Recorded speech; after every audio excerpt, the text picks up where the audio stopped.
दोस्तों, अगर आपने अगले 12 से 24 महीनों में गुड़गांव, मानेसर, रेवाड़ी, सोनीपत, पानीपत या फिर करनाल में कोई भी प्रॉपर्टी नहीं ली तो आप वो मौका खो देंगे जिससे आपकी किस्मत पलट सकती है। 65,000 करोड़ रुपए का मेगा प्लान, दिल्ली से बावल और दिल्ली से करनाल तक 2 super high speed RRTS corridors.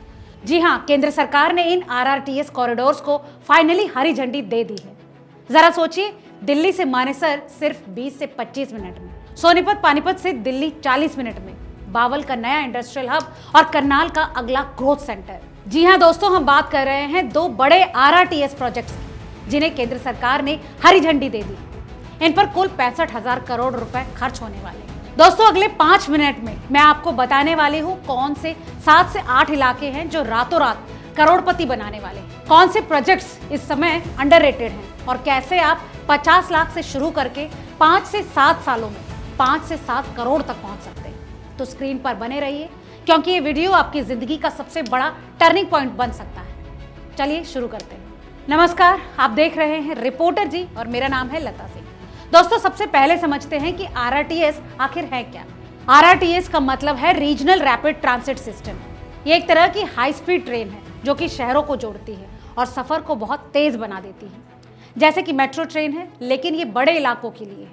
अब ये 2 नए कॉरिडोर्स दिल्ली को हरियाणा से जोड़ेंगे।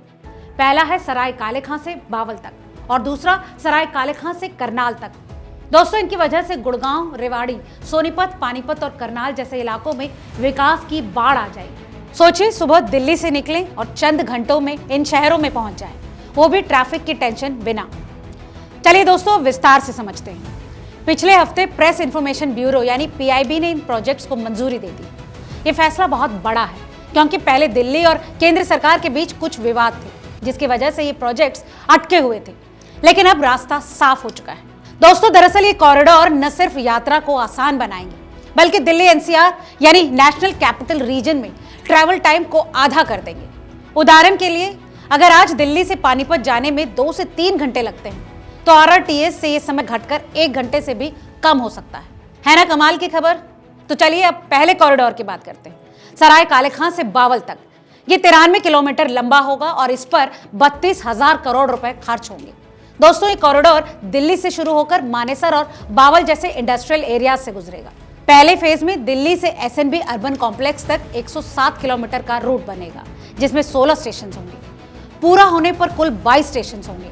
ये रूट नेशनल हाईवे 8 के साथ साथ चलेगा, जिससे इंडस्ट्रीज और बिजनेस को बड़ा बूस्ट मिलेगा। सोचिए, फैक्ट्रियां, ऑफिसेज और घर सब कुछ आसानी से जुड़ जाएंगे। और हाँ, इसकी वजह से गुड़गांव और रेवाड़ी जैसे इलाकों में प्रॉपर्टी के रेट्स तेजी से बढ़ेंगे।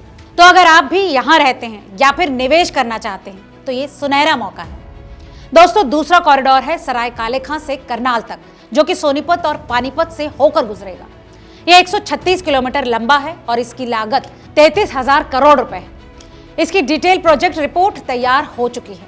ये कॉरिडोर उत्तर दिशा में फैलेगा और करनाल जैसे कृषि प्रधान इलाकों को दिल्ली से जोड़ देगा।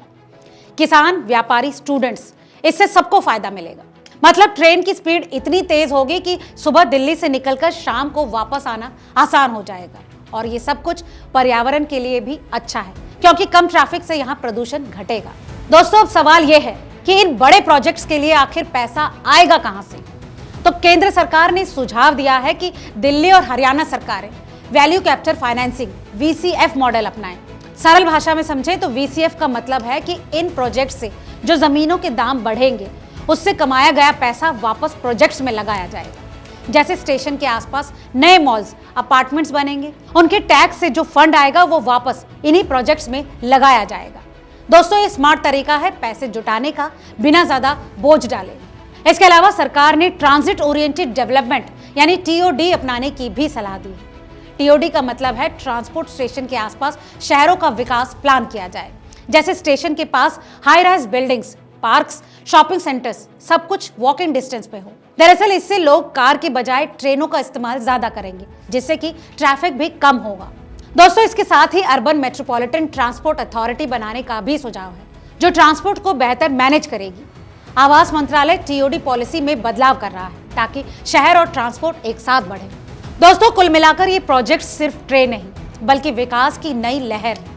गुड़गांव में पहले से ही आईटी हब है और अब आरआरटीएस से और कंपनियां आएंगी। सोनीपत और पानीपत में इंडस्ट्रीज का बूम होगा।